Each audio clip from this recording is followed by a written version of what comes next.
cost-nya sama, semuanya sama dengan manufaktur. Nah mungkin kalau yang background-nya accounting mungkin lebih mudah ya untuk itu. Tapi nggak usah khawatir kalau yang background-nya non accounting. Dari pelajaran atau mungkin dari pengalaman kita kalau terjun di lapangan itu kita tahu. Saya sendiri jujur kalau saya cuma belajar dari buku, dari literatur saya nggak pernah bisa. Nah, kenapa saat itu saya menarik diri untuk tidak berada di dalam suatu company. Kalau saya ikut orang kan saya nggak bisa jalan-jalan kemana kesana kemari ya. Nah, mulailah saya belajar. Dan memang kebetulan suami saya memang di KPC ya di situ. Nah, itulah mulai saya belajar di situ karena saya mengambil transit saya sendiri.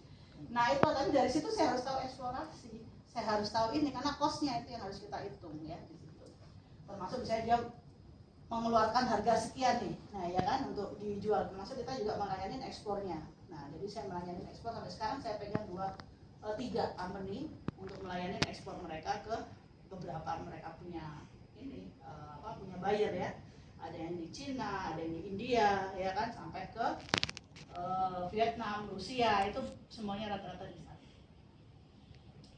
Nah inilah kebetulan experience saya tadi, dan perlu saya banyak bicara ya.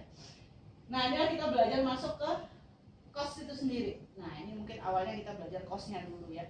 Yang backgroundnya accounting mana? Mbak Helmi, yang lainnya non accounting ya. Ya itu. Kalau perbankan itu memang multi ya di situ.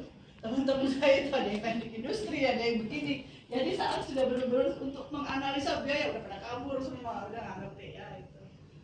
Nah inilah di situ perbankan memang. Tapi sekarang itulah tantangannya. Yang non accounting harus belajar accounting, tapi kalau yang accounting harus belajar bisnis. Kalau kita mau menganalisa jadinya mungkin teman-teman kalau saya lihat mungkin incas di pembiayaan ya.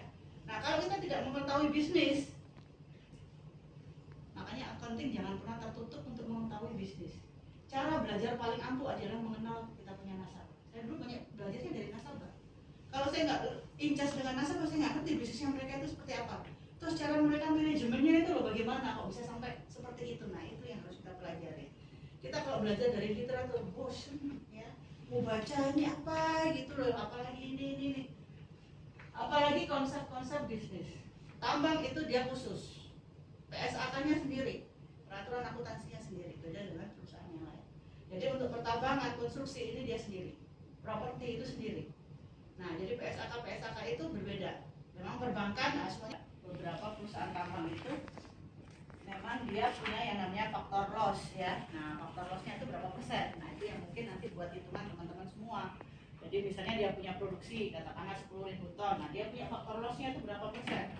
Nah itu mungkin nanti yang akan diverifikasi menjadi hasil produksi yang aman. Jadi jangan hitung full di situ, karena kan pasti nanti mungkin pas dalam perjalanan atau pas kondisi tertentu mereka ada mengalami yang namanya penyusutan ya di sini dari nilai yang diangkut. Nah biasanya prosesnya kehilangan seperti ini adalah pas pada saat pengangkutan ya.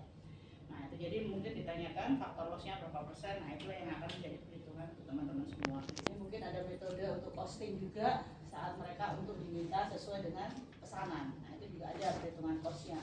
Jadi kadang ada pesanan yang berupa macam-macam ya, karena memang di batu bara juga kalorinya kan beda-beda ya. Nah, kadang buyer itu membeli mungkin dengan kalori yang tidak hanya yang bagus. Nah ada kalanya mungkin 5, 6, 7. Nah di situ. Nah inilah modelnya dia dengan metode pesanan ya di situ. Tapi untuk perhitungan polanya semuanya sama.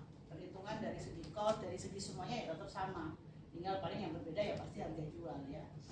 Nah ini pola job order costing yang mungkin dilakukan di perusahaan produksi ya, dalam hal ini mungkin di pertambangan, sama dengan yang dilakukan perusahaan manufaktur ya, untuk produksi consumer goods segala macam kayak Indofood itu sama. Pola perhitungan costnya memang dari teori costnya memang berlakunya sama ya di sini. Nah, jadi ini tidak terlalu tidak terlalu